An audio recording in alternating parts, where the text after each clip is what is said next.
Ladies and gentlemen, welcome back to another video. In today's video, we are going to be scrolling through NFL Reddit. Yesterday on my extra channel, I did this with WWE and thought it was a lot of fun, so I figured I'd try it on my main with football. Before we do hop into the video today, I have one announcement regarding the new NCAA game that drops next week. So I am gonna get it early, meaning I should have it on Tuesday the 16th, I believe. However, the entire following week, I am gonna be in Wisconsin on vacation, meaning I'm gonna be doing a lot of pre-recording on NCAA, so next week, if we don't do a lot of franchise mode or whatever the big mode is in the game, be patient because a lot of parts are gonna be pre-recorded and coming the week after, so we'll probably be doing a lot of online next week and stuff like that. Anyway, couple of super quick plugs before we hop into it. Don't forget to use code WyattzWorld on G Fuel or Prize Picks, where you can save yourself a discount on any G Fuel products or match up to $100 of your first deposit. And when it comes to Prize Picks, do not forget that the NFL and NBA seasonal prediction windows have opened up and they are continuing to add new categories, like the NFL just got tackles plus assists now. But remember, always play responsibly, and let's get into the video.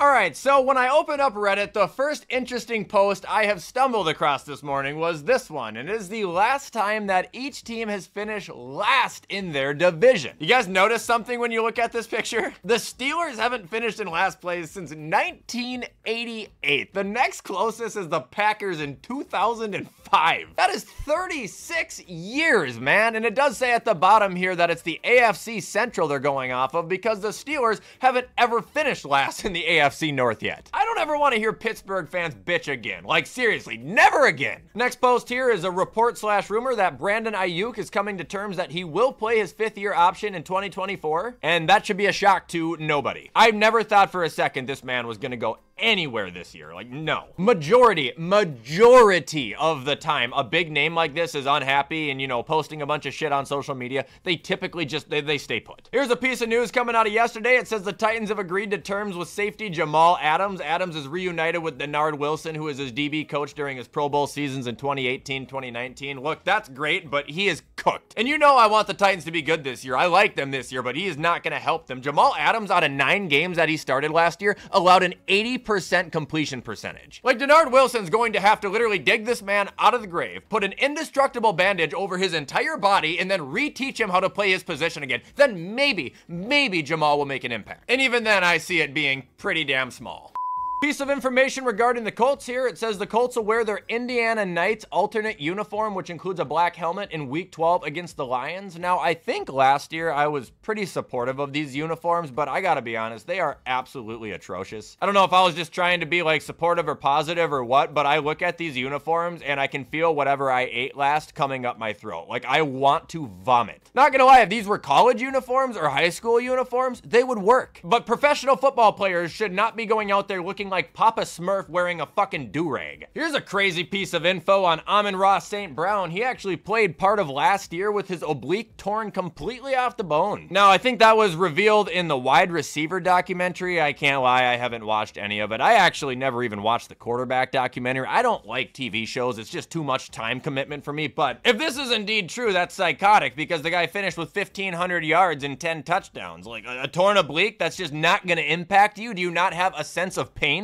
Who was a notable NFL bust you predicted correctly would fail before they were drafted? Oh, I gotta go back in time. Like I say often, haven't watched college football in a while, but 2 names that come to my mind, and one of them I'm gonna sound like a real dick. So the one that I won't sound like such a dickhead for is Jake Fromm. I remember when he had a huge following at Georgia, I always said he was gonna be nothing more than a noodle arm piece of shit, and that's exactly what he was. But if we gotta go off someone who was actually drafted high and, you know, was supposed to be good that I predicted was going to be terrible, I'm gonna feel like a jackass. But Caleb Farley. Like, I said that from the beginning. He was a ginormous injury-prone mistake. Do not pick him. Thankfully, the Vikings and Bills didn't. The Titans did, but yeah, the guy's, I don't think he even played last year, did he? No, he didn't. The guy's only started 2 games in his entire career, and the last one was in 2022. I feel so bad about what happened to his dad. He doesn't deserve that. His house should have never blown up, but like I said, I was right about him not being a great player. This is whack. Jerry Rice essentially had Kelvin Johnson Johnson's career twice. So Kelvin Johnson, if you multiply his career by 2, he has played 270 games, had 1,400 receptions, 23,000 receiving yards, 166 touchdowns, 12 Pro Bowls, and 6 All-Pros. In Jerry Rice's only career, he played 303 games, had 1,500 receptions, 22,800 receiving yards, 197 touchdowns, 13 Pro Bowls, and 10 All-Pros. You know, if this doesn't tell you how great he was, I don't know what will. Here's a piece of news that I can't quite believe is real. In the new NCAA game, Arch Manning is going to have a rating of 87 overall. Has the guy even played yet?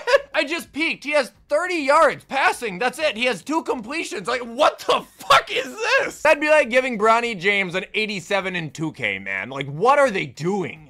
Now we're actually going away from Reddit real quick to talk about an ongoing developing story in the NFL. So yesterday, Aaron Rodgers was interviewed, and in this interview dropped a sentence that said, "I love Davante Adams, and I cannot wait to play with him again." Then Davante Adams was asked about this in an appearance he had with Up and Adams, and Davante said that Rodgers is in the ear. That's for sure, he is in the ear. But it's not as easy, obviously. We can talk together and talk about the old times and the potential of doing this and that, but like I said, I'm a Raider and he knows that. So in other words, what the fuck is going on? This can be one of those things we hear about all offseason of just Rodgers and Adams kind of flirting about the idea of playing together again, but then nothing ever ends up happening? Or is this gonna be one of those random 4 o'clock in the morning announcements we get on August 15th where it's like, hey, Adams has been traded to the Jets? Look, as a Bills fan, I feel like I've already been pretty honest about the Jets. You know, like, I'm not terrified of them, but I'm very well aware that they could be really good. If Adams somehow finds his way there, I will probably be shitting my pants then. I've dealt with that combo once. There's no fucking shot I'm gonna do it again.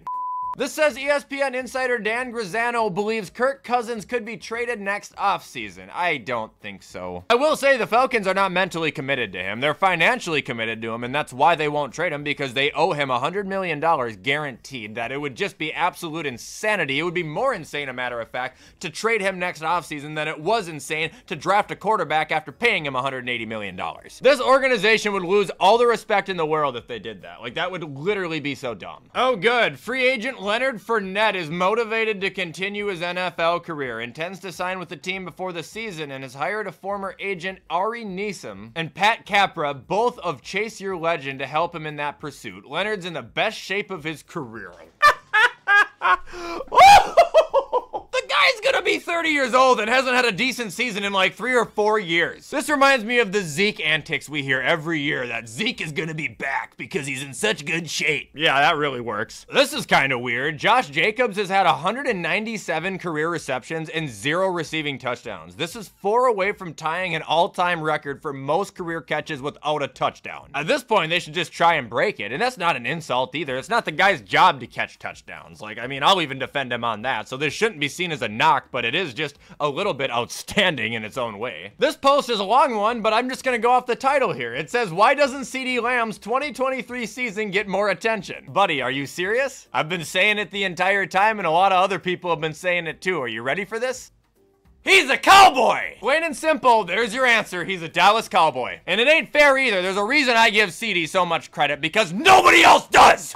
Alright, and now, just like yesterday's WWE Reddit video, we will be ending the NFL Reddit video with an Immaculate Grid. Because these are fun, although this one looks really easy. So across the top, we've got the Saints, Colts, and a top 100 draft pick. And across the side here, we got the Bills, the Raiders, and someone who has had 2+ sacks in a game defensively, of course. So, starting off, we'll try and go with the Raiders, Colts. Should we do Gardner? Nah, let's do, Unique. It's Ngakwe, that's how we say this, right? Boom, 14.81%. Now let's go Colts, Bills. Should we do, Gillylock? No, we could do Zach Moss. We could do Isaiah McKenzie as well. Actually, he would get the highest percentage. Let's do Isaiah McKenzie. Bam, 2.58, motherfucker. Now we got Bills Saint and we got Raiders Saint. To be honest, Latavius Murray would work for both of these. Ooh, I got a good one for the Saints. Willie Snead, dude, 1.42. Now a Bills Saint. Should we do the Tate train? Or we could do Emmanuel Sanders. Or we could do Reggie Bush. We are cooking, although that has was a way higher percentage than I thought it was gonna have. All right, 2 sacks in a game. I don't want to think about this shit, dude. Let's just do Cameron Jordan. And for the Colts, we'll go DeForest. Really? He only had a 17% usage? And now we just got the right side, which is all draft picks, and then someone who has been a top 100 draft pick and had 2 sacks in 1 game, which that one could be a billion different people. Fuck that, dude. Let's just go TJ Watt. I don't want to think. What? Am I reading this wrong? Oh, shit. Duh. Like, over. Why the fuck did I think it meant under 100? Ah! Max Crosby was right there. Well, the Raiders, I'll do Zamir White. And the Bills, well, I mean, shit. I'll do Jake Fromm. Oh, man, am I pissed off about that. I failed because I failed to read.